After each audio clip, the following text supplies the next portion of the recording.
Welcome to Telangana welcome. నేను మీ రాజు. ప్రస్తుతం మనతో పాటు మాజీ ఎంపీ సీతారాం నాయక్ గారు ఉన్నారు. నమస్తే సీతారాం నాయక్. నమస్తే. సీతారాం నాయక్ గారు, అంటే లంబాడి ఆత్మగౌరవం కోసం అని చెప్పేసి 19వ తేదీ నాడు ఇందిరా పార్క్ లో దీక్ష చేపడుతున్నారు. ఏందండి ముఖ్య ఉద్దేశం ఏంటి?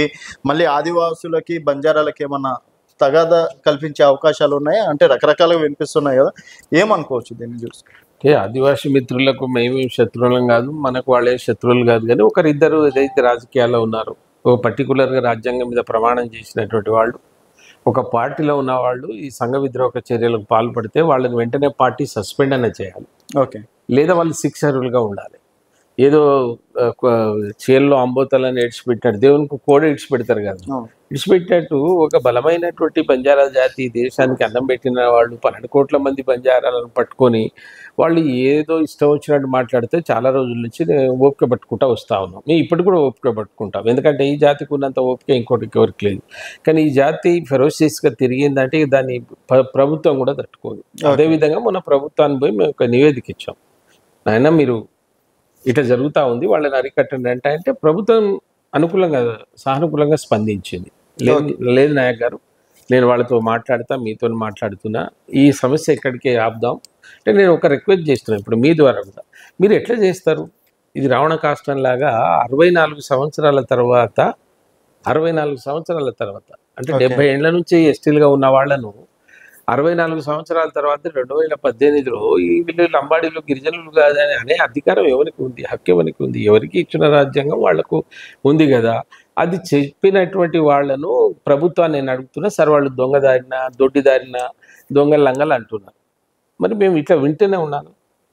నేను వాళ్ళకి ఆయనకు మేము వినతి చేసిన మీరు ఒక శ్వేతపత్రం ఇవ్వండి అంటే. సార్ ఇప్పుడు వాళ్ళిద్దరూ కాంగ్రెస్ పార్టీలోనే ఉన్నారు, కాంగ్రెస్ అధికారంలో ఉంది, సో వారి వెనుక కాంగ్రెస్ నడిపిస్తుందని చెప్పేసి అనుకుంటున్నారు. ఇప్పుడు అనుకోవాల్సింది నేను కాదు, ప్రజలు అనుకుంటారు కదా, ఇది కాంగ్రెస్ వాళ్ళ అన్నట్టే అనుకుంటారు కదా, అనుకునే అవకాశం ఉంది. ఓకే. నాకు కూడా అనుమానం వచ్చి నేను రేవంత్ రెడ్డి గారిని అడిగిన, రేవంత్ రెడ్డి గారు 77లో 76లో మమ్మల్ని మీరు చేర్చిరన్నారు, మేము ఆ రుణం తీర్చుకున్నాం, ఇప్పుడు మళ్ళా వాళ్ళని మీరు ముఖ్యమంత్రి అవుతున్నారు. మరి ఇంత సమస్య అంటే ఇది జటిలమైన సమస్య, సున్నితమైన సమస్య, రేపు ప్రాణాలకు బలిగొనేటువంటి సమస్య ఇది.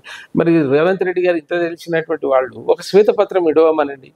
అసలు వాళ్ళ కులం ఎంత, ఆ కులంలో వాళ్ళ సంఖ్య ఎంత, వాళ్ళని ఉద్యోగాలు పొందుతున్నారు, ఇవన్నీ చేస్తే ఏమైతుందంటే న్యూసెన్స్ అవుతుంది. నేనేమంటున్నానంటే మీరు శ్వేతపత్రం ఇవ్వండి, ఈ లంబాడీలు అక్రమంగా వచ్చిందా, అక్రమంగా వస్తే మీరెందుకు రిజర్వేషన్ ఇస్తున్నారు, మేమెందుకు ఎమ్మెల్యేలు ఎంపీలు అవుతున్నాం, ప్రభుత్వం బాధ్యత కదండి. ఇప్పుడు దొంగ అంటే వాడు కాదా లేదా నిర్ధారించేది పోలీస్ స్టేషనే కదా. మేమిద్దరం మీ దగ్గరికి వస్తున్నాం, మీరు నిర్ధారించండి. ఇది ఒకటి బయట పెడితే సమాజానికి తెలుస్తుంది కదా. అంటే రేపు ఇందిరా పార్క్ లో సభ ఏం ఉద్దేశం? ఇందిరా పార్క్ లో మా యూనిటీ మా నిరసన తెలిపాలి. మేము మర్యాదగా మళ్ళీ ఒకసారి ఒక వార్నింగ్ ఇస్తున్నాం, ఒక హింట్ ఇస్తున్నాం, ఇది లాస్ట్. ఇక మా చేతిలో వీళ్ళు ఉండరు. చూడండి మీరు వాళ్ళు ఎట్లా అవన్నీ ఇక్కడ 10-20 రోజుల నుంచి వాళ్ళ పరేషాన్, వాళ్ళు అన్నం తినకుండా ఏం తినకుండా ఆ రోజు తెలంగాణ కొరకు తెలంగాణ తేవడంలో వాళ్ళ పాత్ర ఉన్నది. ఇవాళ తెలంగాణ ద్రోహులంతా తెలంగాణ పాలిస్తారు. మా కర్మ కాకుంటే వీళ్ళు ఎవరేమైంది చెప్పండి? ఇలా ఎవరే ఒకవేళ నేనేదో ఈ కర్మ నాకేదో వచ్చి ఇస్తే నన్ను కూడా ఆ సన్యాసి నన్ను కూడా వెళ్ళగొట్టే జనరల్గా అన్నట్టే కదా. మేము ఏమి ఎవరి కొమ్మ ఆర్పినామని, మాకు ఎందుకు దొంగతనం అని, ఏం చేసినామని చరిత్ర తెలియకపోతే నేను చరిత్ర తెలుసుకోమంటున్నా. నేను ఒకటే రిక్వెస్ట్ చేస్తున్నా, మాది రేపు పెద్ద నిరసన, మేము నల్ల బ్యాడ్జీలు పెట్టుకొని ఎవరి మీద మేము దాడి చేయదలుచుకోలే. మేము మర్యాదగా చెప్తున్నాం, ఓపికగా చెప్తున్నాం. ఓపిక నశిస్తే ఖబర్దార్, మీరు వెంటనే బయట పెట్టండి. మీరు మాతో ఏమన్నారు? మీ దగ్గరకు వచ్చినప్పుడు ఏమన్నారు? ఇంతమంది పోయినాం మేము, నేను ఒక్కనే పోలే, మొత్తం బంజారా నాయకులం అంతా పోతే లేదు నాయక్ గారు ఇప్పటి నుంచి కాదన్నారు. వెంటనే స్వయం బాబు వచ్చి యూనివర్సిటీలో అగ్గి పెడితే మరి మేము ఉండి ఏం చేయాలి? అందుకోసం మా నిరసన తెలుపుతున్నాం. దాని కొరకు పోలీసు కానీ ఎవరు కానీ అడ్డుపడితే బాగుండదు, అది కూడా చెప్తున్నాను. ఏ స్థాయి అధికారి కూడా అక్కడికి రాకండి, మేము శాంతియుతంగా ఉంటాం. ఓకే. దానికి మేము శాంతియుతంగా పనిచేస్తాం. మా నిరసన తెలపాలి, మా గళాన్ని తెలపాలి. నేను వాళ్ళకి ఎవడు పడితే వాడు అడుగుతాడు మాకు ఆధారాలు, నీకు ఆధారాలు ఏం చూపెడతావు? అసలు నీ ఆధారాలు ఎవడు చూడాలి? ఓకే. నీ ఆధారాలు ఎవడు చూడాలి? కూడా సన్యాసుల మనుషులు అర్థం కాదు.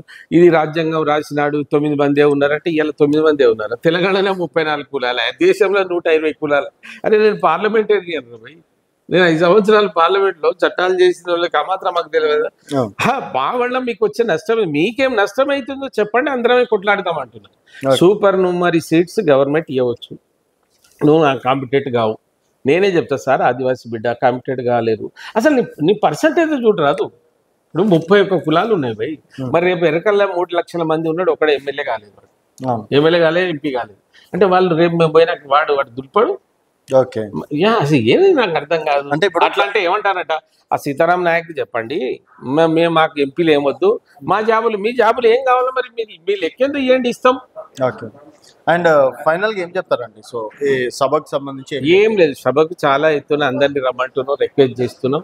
నిరసన తెలపడానికి రాండి, అక్కడ ర్యాలీ లేదు, మేము ఎవరిని ఏం హాని తెలిపెట్టి మేము బ్లాక్ బ్యాట్ చేసి పెట్టుకొని ఆ రోజున